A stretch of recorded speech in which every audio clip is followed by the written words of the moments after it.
गुरु नानक देव के प्रवचन आशावादी। एक बार गुरु नानक देव काशी के पास एक गांव में प्रवचन कर रहे थे। प्रवचन के बीच में उन्होंने कहा, सफलता के लिए प्रत्येक व्यक्ति को आशावादी होना चाहिए। प्रवचन समाप्त होने के बाद एक भक्त ने पूछा, गुरुजी, क्या किसी चीज़ की आशा करना ही सफलता की कुंजी है? गुरु नानक देव जी ने कहा, नहीं, केवल आशा करने से कुछ नहीं मिलता, मगर आशा रखने वाला मनुष्य ही कर्मशील होता है। इतना बताने पर भी उस व्यक्ति के समझ में ये बातें नहीं आ रही थी। उसने कहा, गुरुजी, आपकी गूढ़ बातें मेरी समझ में नहीं आ रही हैं।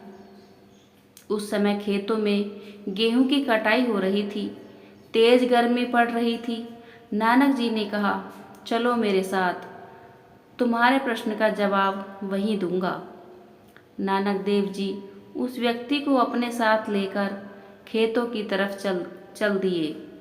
उन्होंने देखा, एक खेत में दो भाई गेहूं की कटाई कर रहे थे। बड़ा भाई तेजी से कटाई करता हुआ आगे था तथा छोटा भाई पीछे था। नानक जी उस आदमी के साथ वहीं आम के पेड़ के नीचे बैठ गए। दोपहर हो गई थी। छोटा भाई बोला, भैया, आज तो पूरी कटाई नहीं हो पाएगी, अभी बहुत बाकी है, कल सुबह आकर काट लेंगे। बड़े भाई ने कहा, अब ज़्यादा कहाँ बचा है, देखता नहीं, थोड़ा ही तो रह गया है। इन दो कतारों को काट लेंगे तो बाकी 12 कतारें रह जाएंगी। इतना तो आराम से काट लेंगे, कल पर क्यों टालता है? बड़े भाई की बात सुनकर छोटा भाई जोश में आ गया और उसका हाथ भी तेजी से चलने लगा।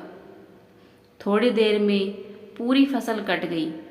फसल कटने के बाद नानक जी वहाँ से चलने लगे तो भक्त ने कहा, मेरे प्रश्न का उत्तर तो शेष है।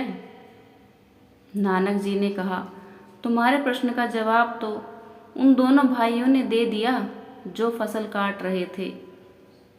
बड़ा भाई आशावादी था, तभी तो कटाई पूरी हुई। भक्त को प्रश्न का उत्तर मिल गया। Thanks for watching. Like, share and subscribe.